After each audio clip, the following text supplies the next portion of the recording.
Nesse vídeo eu vou começar a tratar um pouco sobre movimento. O movimento é uma parte bem importante da física, e especificamente esse vídeo vai ser sobre movimento em uma dimensão. A parte da física que estuda o movimento é a cinemática, e como a gente vai tratar de movimento especificamente em uma dimensão, a cinemática unidimensional ou cinemática 1D. Todos têm uma noção mais ou menos intuitiva do que é movimento, mas só para deixar claro e definir os nossos padrões, movimento é uma mudança contínua na posição de um corpo. Então, se eu tenho uma partícula que começa aqui, ela andou até aqui continuamente, então se eu olhar um instante um pouquinho depois do tempo que ela começou, ela vai estar em algum ponto da trajetória que ela fez até chegar no outro ponto. Isso basicamente elimina as coisas de se teletransportarem. A gente não vai olhar esse caso aqui. As coisas vão estar bem comportadas enquanto se movem, pelo menos nesse estudo. O movimento ele pode vir acompanhado de vibração e rotação, só que especificamente a gente vai tratar de translação aqui. A gente também vai adotar um modelo de partícula, porque, bom, se a gente olhar essa lapiseira aqui, por exemplo, qual a posição dela no espaço? Bom, ela está aqui, ela está aqui, ela está aqui, ela está aqui.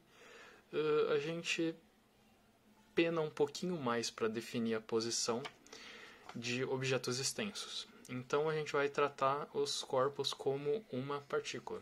Então eles ocupam apenas um ponto do espaço nesse momento. Bom, para a gente definir movimento, a primeira coisa que a gente tem que fazer é definir velocidade. Velocidade média, no nosso caso aqui, primeiramente a velocidade média escalar, como o nome já diz, ela é um escalar, ela não é um vetor. Então ela não vai dar uma direção nem um sentido para a gente.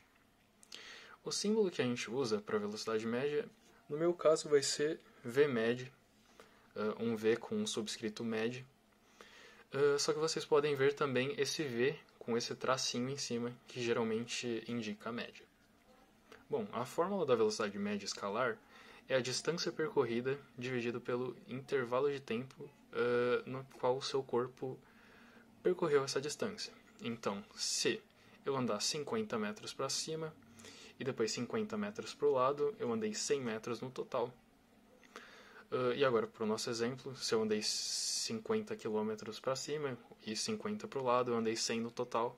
Se eu fiz isso tudo em 2 horas, bom, 100 km dividido por 2 horas, a minha velocidade média escalar foi de 50 km por hora. Notem que eu tenho a minha velocidade média, que é a minha distância média percorrida nesse tempo, mas eu não tenho nenhuma noção de direção. Então eu não sei se eu percorri para cima, para o lado, enfim, eu não tenho essa noção aqui. Outro conceito que também é bem importante é a velocidade média vetorial. Bom, se a gente conhecer completamente o movimento de uma partícula, então, se eu souber, no instante zero ela está aqui, no instante 0 mais um instantezinho minúsculo ela está um pouquinho para frente, e assim em diante, a gente consegue caracterizar completamente o movimento daquele corpo. Ou seja, a gente consegue definir uma velocidade e mais para frente também, se existir uma aceleração para aquele corpo. Aqui a gente tem um gráfico da posição de uma partícula pelo tempo. Então, ok, no instante zero, a gente consegue ver que a posição dela é em algum ponto entre 30 e 40. Se a gente tivesse uma função bonitinha que definisse esse movimento, a gente saberia exatamente a posição dela no instante zero. Então vamos dizer que, sei lá, aqui é 35. No instante zero ela está no ponto 35. Lembrem-se bem que a gente está tratando de movimento em uma dimensão, então ela estaria numa reta. No instante zero ela estaria no 35. Então, no instante zero ela está aqui. No instante 5 ela foi um pouquinho para frente. Então, ela vai por 40. Depois, no instante 15, ela volta bastante. Então, ela volta aqui pro 10. Enfim, o movimento da nossa partícula é isso. Ela vai para frente conforme o tempo ou vai para trás. Esses são os movimentos que ela pode fazer, porque a gente está tratando de uma dimensão, uma reta. Bom, a gente sabe que o nosso intervalo de tempo, ΔT, ele é definido pela diferença do tempo final pelo tempo inicial.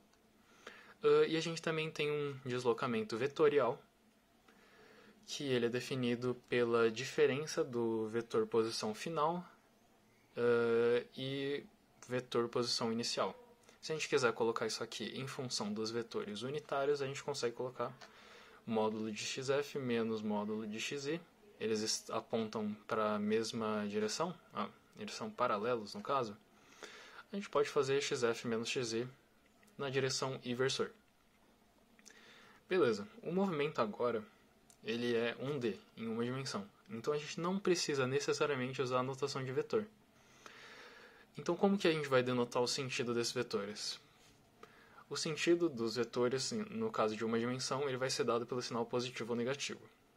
Geralmente convenciona-se que a direita é positiva e a esquerda é negativa, igual num plano cartesiano comum. Então beleza, a nossa velocidade média vetorial, eu vou denotar ela por Vxmed, porque x, geralmente o nosso movimento vai acontecer no eixo x, e ela é definida pelo deslocamento Δx dividido pelo intervalo de tempo Δt. A unidade da nossa velocidade média vetorial é a mesma unidade da nossa velocidade média escalar, que é comprimento por tempo. Só desmembrando um pouquinho aqui, a nossa velocidade média vetorial vai ser igual à diferença da posição final e da posição inicial, dividido pelo intervalo de tempo Δt, que é Tf menos Ti. Algo muito importante que a gente tem é que a gente consegue representar graficamente a velocidade. Bom, agora a gente tem outro gráfico da posição pelo tempo, e no instante Ti, que no nosso gráfico é 0, eu estou no ponto A, aí eu faço um caminho, chego no instante Tf, e nesse instante Tf eu estou no ponto B. A minha velocidade média vai ser o quê? Bom, eu traço uma reta do ponto A até o ponto B, eu tenho esse ângulo aqui, porque eu consigo fazer um triângulo retângulo, e a tangente desse ângulo vai ser igual à velocidade. Tá, mas isso não ajudou muito.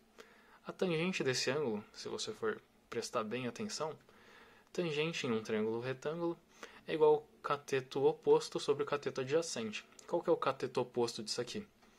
Bom, é B menos A.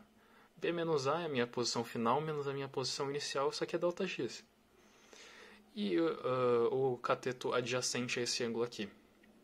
O cateto adjacente é Tf menos Ti, no nosso caso o Ti é 0, então, enfim, isso aqui poderia ser utilizado mesmo se o nosso Ti não fosse 0. A gente tem um intervalo de tempo Δt aqui no cateto adjacente, Δx sobre Δt é igual à nossa velocidade média. Isso aqui é a inclinação dessa reta, enfim, isso aqui é a nossa representação da velocidade em um gráfico de posição por tempo. A velocidade média escalar, só salientando de novo, trata sobre a distância percorrida. E a velocidade média vetorial trata sobre o deslocamento. Geralmente, quando a gente fala velocidade média, a gente está tratando da vetorial. Quando a gente explicita velocidade média escalar, é estritamente a velocidade média, escalar. A velocidade média escalar leva em conta a distância percorrida. De novo, aquele exemplo do eu fui 50 metros para cima e depois eu fui 50 metros para a direita. Bom, eu andei 100 metros no total, aí eu andei isso aí, sei lá, em 2 horas, eu andei 100 metros por 2 horas, 50 metros por hora. Ok? Já a nossa velocidade média, ela leva em conta o deslocamento. Então, eu fui do ponto inicial aqui para cima e depois eu andei aqui para a direita. A diferença da minha posição final e da inicial é o deslocamento. Então a gente vai ter que, nesse exemplo, eu teria que traçar um triângulo, resolver essa distância aqui, que seria a hipotenusa desse triângulo retângulo, e esse seria o meu deslocamento. Assim como a gente tem uma representação gráfica para a velocidade, a gente também tem uma representação gráfica para a posição, no nosso caso para o deslocamento.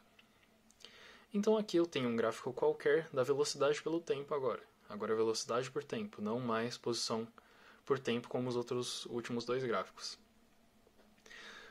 Se eu fizer alguns retângulozinhos para aproximar a área daqui desse gráfico, porque, bom, eu não sei que forma é isso aqui, então a gente não tem uma fórmula já pensada para calcular a área disso aqui.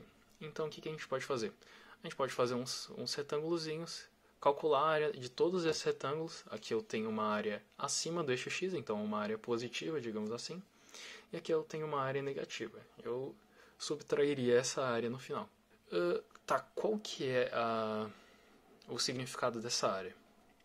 Essa área é exatamente o nosso deslocamento. Então, se eu calculei a área aqui, quer dizer que desse instante t0 até esse instante tf, ou ti até o instante tf, eu andei exatamente a área que está dentro dessa figura.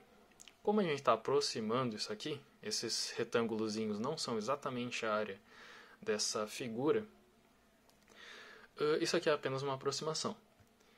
Então, o nosso deslocamento ele vai ser aproximadamente a soma de todos esses deslocamentos ΔX. Então, eu tenho o primeiro ΔX1, ΔX2, ΔX3, até ΔXN, se eu tiver N retângulozinhos.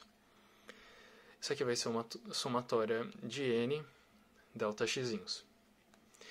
E, bom, isso aqui é exatamente igual à velocidade que eu estava andando nesse instante. Por exemplo, sei lá, isso aqui eu estou a uma velocidade VI. Essa velocidade VI, nesse instante, é a altura desse retângulo. Então, como que eu calculo a área desse retângulo?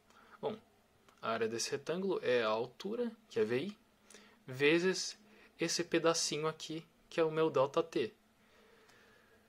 No meu caso, ΔTN, porque eu vou ter um ΔT1, ΔT2, ΔT3, ΔT4 e assim em diante até N ΔTzinhos.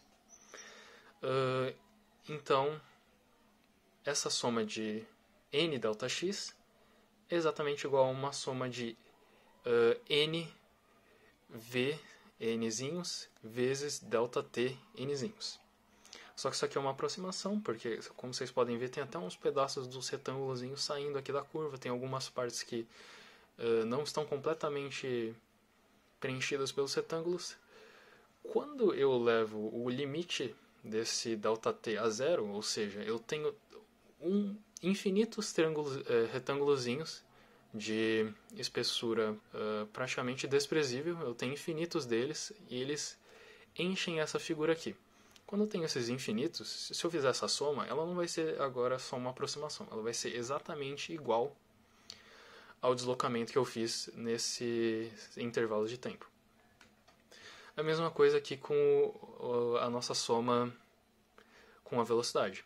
Se eu levar o instante de tempo a zero, essa soma deixa de ser uma aproximação e vira exatamente o resultado do deslocamento. Só um adendo que, de fato, é muito improvável, muito mesmo, que você vai ter que realmente aproximar uma curva, aliás, a área embaixo de uma curva por um monte de retângulozinhos. Depois a gente vai ver que tem um jeito bem mais fácil e certeiro de fazer isso aqui.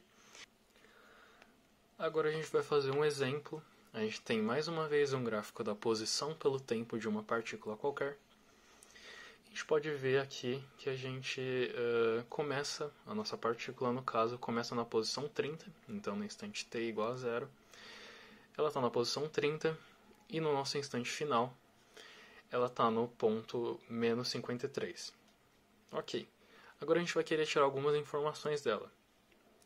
Por exemplo, o deslocamento. O deslocamento a gente sabe que ele leva apenas em conta a posição final menos a posição inicial. Então a gente tem aqui um deslocamento ΔX, que é igual a xf, a nossa posição final, menos a nossa posição inicial. Nossa posição final é menos 53. Então, menos 53 menos a nossa posição inicial, que é 30. Então, a gente vai ter menos 53 menos 30 igual a menos 83 metros. O que isso significa? Que se eu tivesse uma reta aqui, no nosso caso a gente começou no ponto 30, a nossa partícula do começo ao fim do tempo que a gente está estudando, ela andou 83 metros para o sentido negativo. Agora o nosso objetivo é calcular a nossa velocidade média vetorial. A gente sabe que a nossa velocidade média vetorial leva em conta a posição final, a posição inicial, os intervalos de tempo final e inicial. Então, beleza, essa aqui é a fórmula da velocidade média vetorial. A gente tem todos esses dados. A gente tem o ponto final, que é menos 53, o ponto inicial, que é 30. Então, a gente tem a posição final, menos 53, menos a inicial, menos 30. Sobre o intervalo de tempo. A gente terminou o nosso movimento em 50 segundos e a gente começou no instante zero, então a gente demorou 50 segundos. E o nosso resultado deu uma velocidade negativa. O que isso significa? Bom, a nossa velocidade é um vetor, ela está apontando no sentido negativo com uma intensidade de 1,66 metros por segundo. E agora a gente quer calcular a velocidade média escalar. Vai ser um pouquinho complicado, por quê? Porque a nossa partícula vai um pouquinho para frente, depois ela vai para trás, e, enfim, não é um movimento linear. A gente quer saber a distância percorrida total por ela. Bom, a gente precisa saber a distância percorrida pela partícula. A gente sabe que ela começou no ponto 30 e depois ela foi para o ponto 52. Do 30 até o 52, a gente sabe fazer isso. É um ΔX, onde o XF é 52 e o XY é 30. 52 menos 30. Ok. Depois ela vai do ponto 52 até o zero. Então ela anda 52 metros. Ok, mais 52. Depois o que ela faz? Ela anda mais 53 metros na direção negativa. Ela vai para o ponto menos 53. Então, somando todas essas distâncias que ela percorreu e dividindo pelo intervalo de tempo total, que é 50 segundos, a gente vai obter 2,54 metros por segundo e a velocidade média escalar sempre é positiva. A gente pode ver que deu um valor bem diferente da nossa velocidade média vetorial e ela também não dá informação para a gente de que direção a partícula foi. No nosso caso, a partícula foi para trás, então se a gente fosse olhar essa velocidade média escalar sem tanto cuidado, a gente poderia dizer, opa, ela andou 2,54 metros por segundo por 50 segundos, então ela foi parar lá na frente, mas de fato não é isso que aconteceu, a gente tem que tomar cuidado com essas análises. Agora, para mais um exemplo, a gente tem esse exercício. Um corredor corre em linha reta com velocidade média de 5 metros por segundo por 4 minutos. E após isso, com velocidade média de módulo 4 metros por segundo por mais 3 minutos. Qual o módulo do deslocamento final do corredor? A gente tem que a velocidade vetorial média é igual ao deslocamento dividido pelo intervalo de tempo que a gente demorou para fazer isso. Isolando o deslocamento, a gente tem que ΔX é igual a Vxmed vezes ΔT. A gente vai dividir esse problema em duas partes. O primeiro deslocamento, que ela faz com velocidade média de 5 metros por segundo, e o próximo deslocamento, que ela faz com velocidade média de 4 metros por segundo. Vamos lá, vamos ver o primeiro deslocamento, que eu vou chamar aqui de ΔX1. Ele vai ser igual a velocidade média 1 vezes o intervalo de tempo 1. A gente tem todos esses dados, a gente sabe que Vxmed 1 é igual a 5 metros por segundo e o intervalo de tempo 1 é igual a 4 minutos. Agora a gente vai ter que tomar um pouquinho de cuidado com as unidades, porque são 4 minutos, então a gente quer isso de preferência, né, no sistema internacional. A gente vai ter que passar esses minutos para segundos. Sorte nossa que é simples, então é só multiplicar por 60. A gente tem a velocidade média, 5 vezes 4 minutos, vezes 60, para deixar isso aqui em segundos. Isso aqui vai dar 1.200 metros percorridos no primeiro deslocamento, ou 1,2 vezes 10 a terceira, para melhorar um pouquinho a nossa anotação.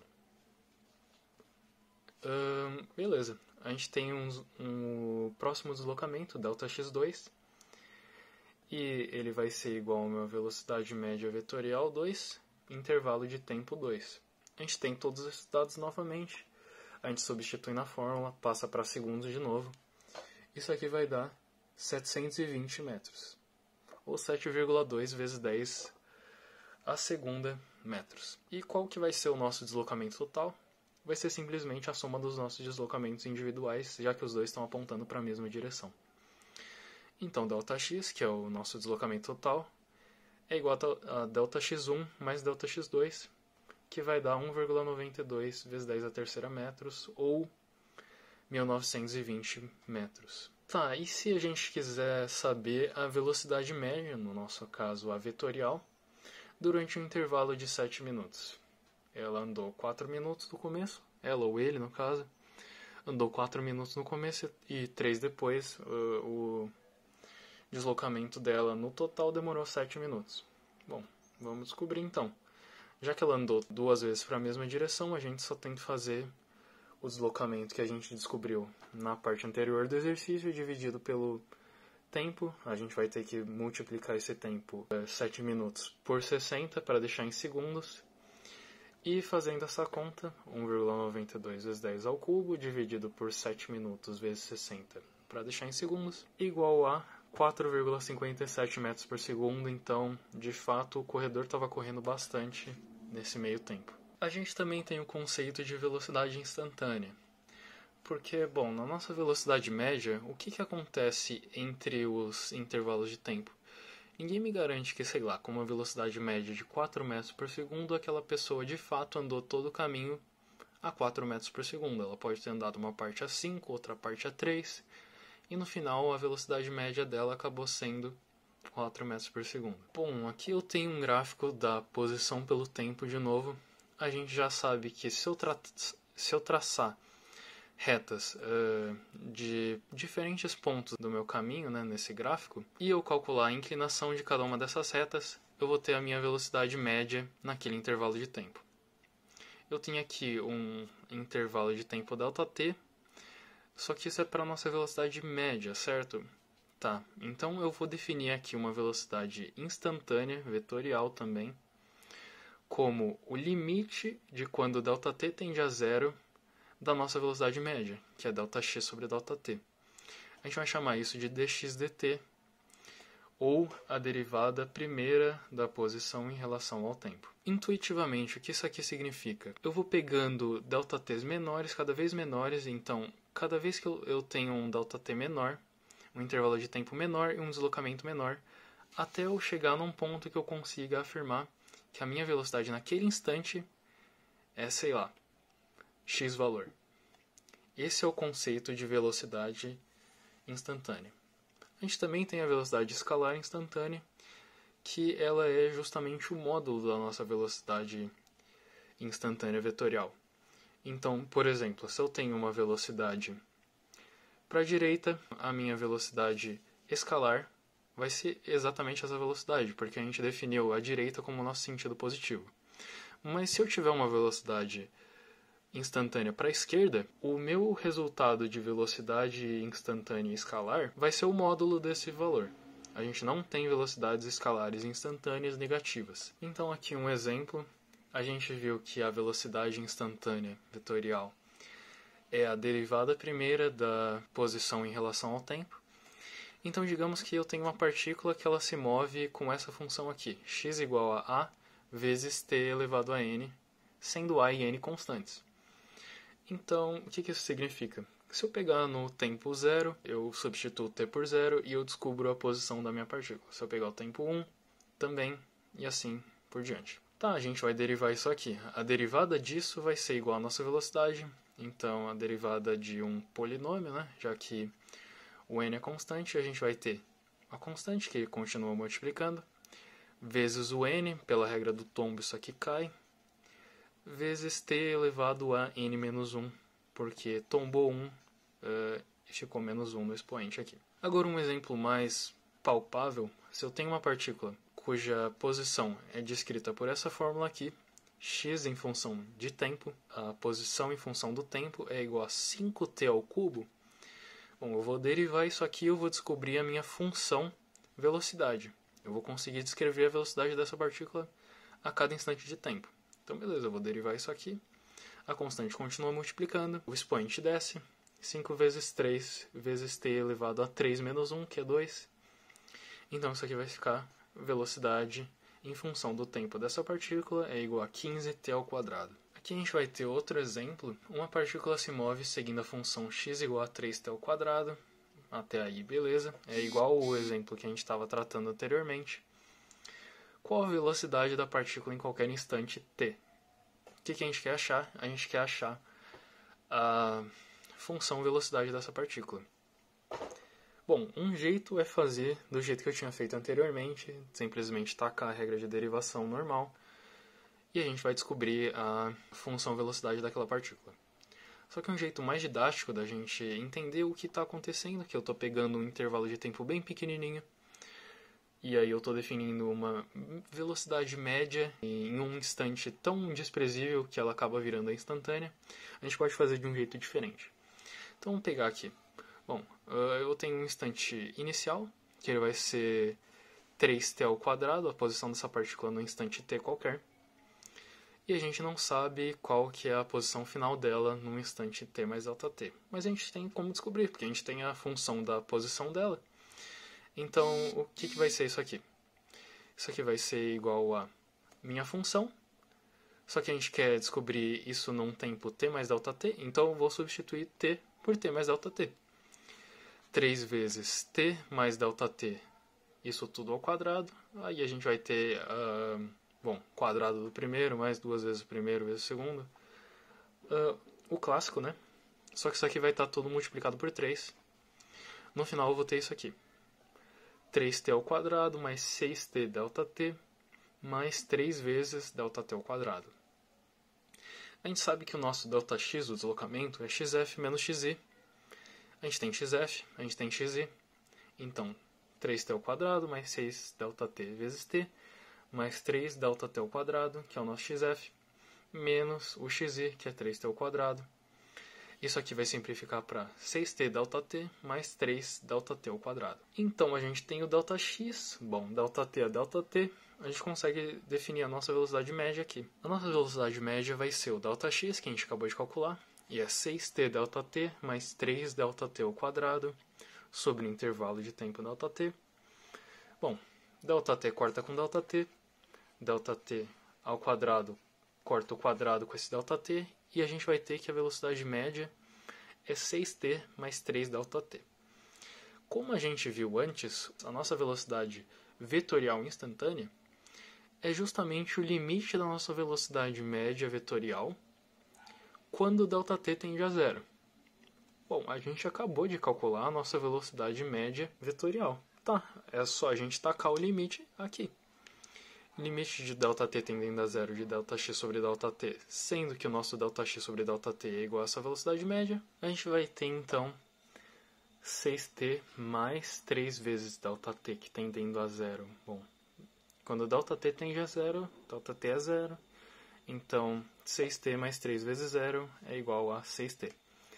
Reparem que, se eu tivesse simplesmente derivado com as regras de derivação normal, aquela nossa função da posição, que era 3t ao quadrado, a gente ia obter exatamente isso aqui. Só que isso aqui eu acredito que seja um método um pouquinho mais didático, no qual você de fato entende o que é o que você está fazendo. Um outro caso específico, só que é bem importante porque acontece bastante e é bom a gente estudar, é o de uma partícula sob velocidade constante. Se a partícula tem uma velocidade constante, a velocidade instantânea dela é igual à velocidade média. A gente pode ver isso se a gente olhar um gráfico aqui. Bom, a gente tem um gráfico da velocidade pelo tempo, já que a velocidade é constante, isso aqui vai ser uma reta. Qualquer valor aqui para a velocidade, ele vai se manter conforme o tempo passa. Então, beleza, se a gente tiver uma velocidade constante, o nosso gráfico da posição ele vai ser uma reta. Vai ser uma reta com uma certa inclinação qualquer. Se a gente calcular a nossa velocidade média em qualquer intervalo de tempo, ela vai ser igual. Se a gente pegar um intervalo muito pequeno, um intervalo muito grande, ela vai ser igual, e ela vai ser sempre igual à velocidade instantânea da nossa partícula. Como no caso de velocidade constante, a nossa velocidade instantânea é exatamente igual à nossa velocidade média, a gente pode usar a fórmula da velocidade média para calcular a velocidade instantânea. Então, a nossa velocidade média é calculada pelo ΔX, que é xf menos xy, dividido pelo intervalo de tempo. No nosso caso, isso aqui vai ser igual à velocidade instantânea, isso assumindo que a velocidade é constante durante todo o percurso. Beleza, passando esse ΔT para a direita, multiplicando os dois lados por ele, a gente vai ter que xf menos xy é exatamente igual a Vx vezes ΔT. Se a gente passar esse xy para o outro lado, a gente obtém essa equação aqui. Xf é igual a xy mais Vx ΔT. Talvez conhecida por alguns como o sorvete, né? Substituindo esse xf por S, a gente tem S igual a S0 mais V0 T. Por que T? A gente obteve um ΔT aqui. Bom, a gente tem um ΔT, que é TF menos TI, mas se a gente considerar o nosso TI sendo zero, o que é o que a gente geralmente faz, é bem conveniente, a gente obtém essa equação aqui de uma forma um pouquinho mais agradável. A nossa posição final é igual à nossa posição inicial, mais a velocidade instantânea ou a média, elas são iguais, vezes o tempo. Lembrando novamente que essa equação só é válida quando a velocidade for constante. Vamos fazer um exemplo agora. Um cientista determina a velocidade de um objeto como sendo constante. Ele dispara o cronômetro quando o objeto passa por um ponto e o para quando o objeto passa por um ponto 20 metros distante do primeiro. O cronômetro marca um intervalo de 4 segundos. Qual a velocidade do objeto e sua posição após 10 segundos? Bom, vamos começar calculando a velocidade. O cientista calculou a velocidade como sendo constante, então a gente pode usar a nossa estratégia de calcular a velocidade média para calcular a velocidade instantânea, já que elas são iguais. Então, beleza, a nossa velocidade vai ser o deslocamento dividido pelo intervalo de tempo. A gente tem o xf, que é 20 metros. Bom, o ponto que ele cronometrou é 20 metros na frente do primeiro, então 20 metros, considerando o nosso ponto inicial como a origem, então, sendo zero, a gente tem 20 menos zero, dividido pelo intervalo de tempo, que é 4 segundos, a gente vai obter um valor para a nossa velocidade instantânea de 5 metros por segundo para aquela partícula. A gente também tem que calcular a posição dele após 10 segundos. Beleza. A gente tem a nossa outra fórmula que a gente deduziu ali atrás. Nossa posição final é igual à nossa posição inicial, mais a velocidade vezes o tempo.